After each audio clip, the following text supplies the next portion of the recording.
নমস্কাৰ দোস্ত মই আজি কথা পাতিম কেনেকুৱাকৈ আপুনি নিজৰ জিমেইল আইডি এটা পাৰ্মানেন্টলি ডিলিট কৰিব পাৰিব ফ্ৰেন্ডছ তো মই এই ভিডিঅ'টোৰ যোগেদি আপোনাক দেখুৱাবলৈ চেষ্টা কৰিছোঁ মই মিজানুৰ ৰহমান মস্তি টিপছ চেনেলটোৰ জৰিয়তে আপোনাক আজি দেখুৱাবলৈ চেষ্টা কৰিম লাইভ আপুনি কেনেকুৱাকৈ নিজৰ জিমেইল আইডি এটা পাৰ্মানেন্টলি আপুনি ডিলিট কৰিব পাৰিব ফ্ৰেন্ডছ তো মই ভিডিঅ'টো ষ্টাৰ্ট কৰিছোঁ তো ফাৰ্ষ্ট আপুনি কি কৰিব নিজৰ গুগল ক্ৰমত সাইন ইন কৰিব লাগিব ফ্ৰেন্ডছ যেটো ইমেইল আইডি আপুনি পাৰ্মানেন্টলি ডিলিট কৰিব বিচাৰে তো অলৰেডি মই সাইন ইন কৰি থোৱা আছে ফ্ৰেন্ডছ আপুনি সব মই দেখুৱাছো তো আপুনি ইয়াতে গুগল লিখিব ফ্ৰেন্ডছ গুগল কম লিখি প্লাই আপুনি ইয়াতে ক্লিক কৰিব আপুনি ডিলিট জিমেইল একাউণ্ট লিখিব ফ্ৰেন্ডছ ডিলিট জিমেইল একাউণ্ট লিখাৰ লগে আপুনি দেখিছে ডিলিট সাৰ্ভিস और গুগল একাউণ্ট আপুনি দেখিছে ইয়াতে ক্লিক কৰিব ক্লিক কৰাৰ লগে আপোনাক খুলিছে যে আপুনি ডিলিট গুগল সাৰ্ভিস কৰিব নে ডিলিট গুগল একাউণ্ট কৰিব নে ডাউনলোড ইউৰ ডাটা কৰিব কি কৰিব বিচাৰিছো তো আমি একাউণ্টটো পাৰ্মানেন্টলি ডিলিট কৰিব বিচাৰিছো ফ্ৰেন্ডছ তো আপুনি ডিলিট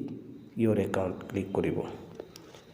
ক্লিক কৰাৰ লগে আপোনাক খুদিব আপুনি কোনটো ইমেইল আইডি ডিলিট কৰিব বিচাৰে ফ্ৰেন্ডছ তো মই এইটো ইমেইল আইডি ডিলিট কৰিব বিচৰা নাই তো ইয়াতে আপুনি এৰো চিন এটা আছে ইয়াত ক্লিক কৰিব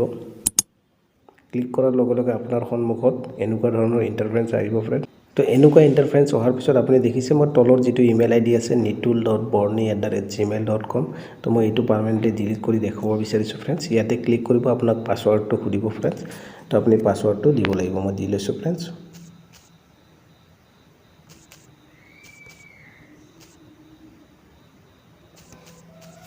তাৰপিছত আপুনি নেক্সট কৰিব নেক্সট কৰাৰ পিছত আপুনি পাছৱৰ্ডটো ইন হৈ যাব আপোনাৰ ইয়াতে অলৰেডি মোৰ ওচৰত সাইন ইন কৰি থোৱা আছে কাৰণ ইয়াতে আহিছে ফ্ৰেন্ডছ তো ইয়াৰ পিছত আপুনি এনেকুৱা স্ক্ৰল কৰিব কৰি প্লাই আপুনি তললৈ যাব তো ইয়াতে দেখুৱাইছে ফ্ৰেন্ডছ এইবিলাক টাৰ্মছ কন্ডিশন আছে এনেকুৱা ধৰণৰ এইবিলাক আপুনি পঢ়ি চাব পাৰে তো তাৰ পিছত আপুনি একদম তললৈ যাব ইয়াতে দুটা অপচন দিছে আপোনাক আপুনি ইয়াতে ক্লিক কৰিব লাগিব ইয়েস কৰাৰ পিছত আপুনি তলত দেখিছে ডিলিট একাউণ্ট কৰাৰ লগে ফ্ৰেন্ডছ মোৰ একাউণ্টটো পাৰ্মানেন্টলি ইয়াৰ পৰা ডিলিট হৈ যাব তো আপুনি ইয়াতে ডিলিটত ক্লিক কৰিব ক্লিক কৰাৰ লগে আপোনাৰ ওচৰত প্লিজ ৱেট আহিছে ফ্ৰেন্ডছ আপুনি দেখিছে your Google account and all it is data has been deleted তো ফ্ৰেন্ডছ আপোনাৰ গুগল একাউণ্টটো এনেকুৱা ধৰণে ডিলিট হৈ গুচি গ'ল তো আশা কৰিছো আপুনি গুগল একাউণ্ট পাৰ্মানেন্টলি কেনেকৈ ডিলিট কৰে আপুনি শিকি গৈছে ফ্ৰেন্ডছ তো এনেকুৱা ধৰণৰ ভিডিঅ' লৈ মই আপোনালোকৰ সন্মুখলৈ আহি থাকিম যদি মোৰ ভিডিঅ'বোৰ বেছি ভাল লাগিছে আপুনি সাবস্ক্ৰাইব কৰি লওক